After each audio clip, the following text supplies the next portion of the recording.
What's up mga kabuhok? My name is Balbon and welcome back sa ating Facebook. Yan, Tokyo base po ako. Dito ako naka-base sa Tokyo. Ito ang Shoei X15. Nag-sale to, ang laki ng sale. So ito si sir, nakakuha siya. Very simple yung design. White. May konting graphics. Second time pa lang ako makakapagpa-uwi nito. Ito po ang laman niya. Pag nakita nyo ay anti-fog by Shoei, tawag nila dry lens.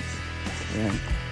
Dust bag, helmet. Wala po kasamang extra lens ang Shoei.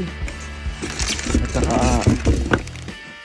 ang aray. Ayan. Meron ditong manuals, silicone, chin curtain, chin guard, at saka breath deflector. Check nyo na lang siya. Ayan. Check natin to. Ano itsura nito. Flagship po ito ng Shoei. Ibig sabihin ito yung kanilang flagship racing helmet. Napakasimple lang ng design. Shoei X15, ang pangalan nito ay Proxy. Size medium po ito, size medium. Ayan. Ganda oh, di ba? Simple lang design, napaka safe yung color niya, puti, silver, tsaka gray. Simple lang, hindi siya ganun ka-loud yung kulay. Yung signature ni Shoei X series, yung merong spoiler. Yan, marami pa po naka-sale. Buong lineup ng Proxy, Escalade, at yung mga ilang Shoei na Marquez, naka-sale po siya. PM nyo lang po ako. Hanggang naka-sale pa. Check natin gano'n ka bang kabigat. X15 size medium. Tingnan natin.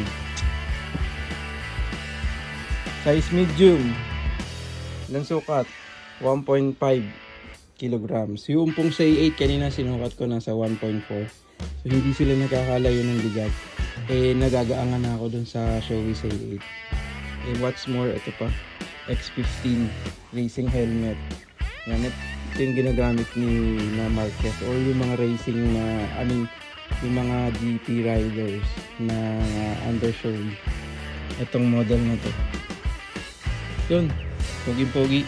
Kung meron pong kayong kailangan, mag-PM lang po kayo kay Helmet na Balbon. Ride safe. Peace out.